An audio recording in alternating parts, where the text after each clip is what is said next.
थोड़ा झुकाव आपका सर पीएसयू बैंक से बढ़ा है कि नहीं बढ़ा है?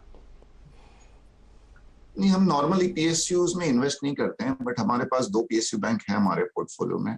और लार्जली उसका रीजन यही था कि जो 5-6 साल से बैंकों में जो स्ट्रेस आ रहा था एनपीए का, वो मोटा मोटी सब प्रोवाइड हो चुका है। और यहाँ से जैसे मैंने कहा, आपको क्रेडिट ग्रोथ आएगी तो ये बैंकों को भी फायदा होगा। वैल्यूएशंस इनके फेवर में थे, और अभी इनका जो काम करने का तरीका है ना, ये काफी एफिशिएंट हो गया है, पहले जैसा नहीं है। तो आई थिंक उसको रहते हुए एक अच्छा, आप देखोगे तो लास्ट ईयर बड़े बड़े प्राइवेट सेक्टर बैंक जो अपने बहुत नामी है, उनमें कोई रिटर्न नहीं आया है, लेकिन स्टेट बैंक जैसे आपने कहा निफ्टी में बेस्ट परफॉर्मिंग बैंकिंग स्टॉक रहा है। तो आई थिंक एक री रेटिंग हो गई।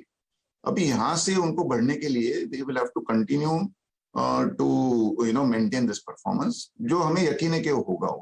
So I think it's a good segment to be invested. Sunil ji, हम लोग बजट से पहले पूरा बाजार निराश था, क्योंकि विदेशी मित्रों की तरफ से काफ़ी बिकवाली आ रही थी और एक तरीके की जकड़न महसूस हो रही थी, क्योंकि आप यूएस फेडरल रिजर्व की तरफ से काफ़ी उम्मीदों में थे कि इंटरेस्ट रेट्स बढ़ते हुए दिखेंगे। बजट निकल चुका और हम लोग देख रहे हैं कि चहक वापस अमेरिकी बाज़ारों में भी आती हुई दिख रही है। ओवरऑल पिक्चर में आपको भारतीय बाज़ार अब कैसे दिखते हैं? क्या यहाँ पर एक नया उदय हुआ है? हम लोग ठंड से बढ़ते हुए दिख रहे हैं बसंत की तरफ। कुछ ऐसे रुझान आपको आते हुए दिखे हैं बाज़ार में कि भाई अब परेशानी का दौर ख़त्म और स्टॉक पिकिंग शुरू? मुझे आप जैसे कविताएं तो बोलनी नहीं आती है, मेरे ढंग से आपको बताऊंगा। आई थिंक दुनिया में अभी है ना, volatility is going to be the order of the day. बहुत शार्प मूवमेंट नियर टर्म में आपको दिखे जाएंगे, क्योंकि नंबर ऑफ पार्टिसिपेंट्स बढ़ गए हैं। वैल्यूएशंस सस्ते नहीं है, आप बोल सकते हो कि ज्यादा महंगे नहीं, लेकिन सस्ते भी नहीं है। और उसको रहते हुए कोई भी न्यूज फ्लो आती है तो उसका इम्पैक्ट मार्केट में नियर टर्म में बहुत ज्यादा होता है।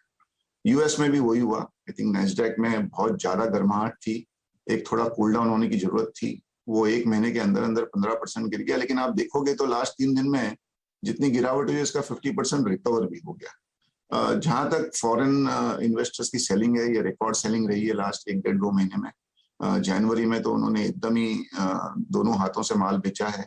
बट हमारा व्यू है कि ये भी एक है ना, अभी एक नियरली एंड पे आना शुरू हो गई है। और अगर आप देखेंगे तो टेलविंड बहुत ज्यादा अच्छी है इंडियन इकोनॉमी पे। 8-8.5% इंडियन इकोनॉमी ग्रो हो सकती है। कॉर्पोरेट प्रॉफिटेबिलिटी ने सरप्राइज किया है, आगे भी ठीक ठाक लग रहा है। हाँ, आपने जैसे कहा इंटरेस्ट रेट्स बढ़ेंगे, पक्का बढ़ेंगे।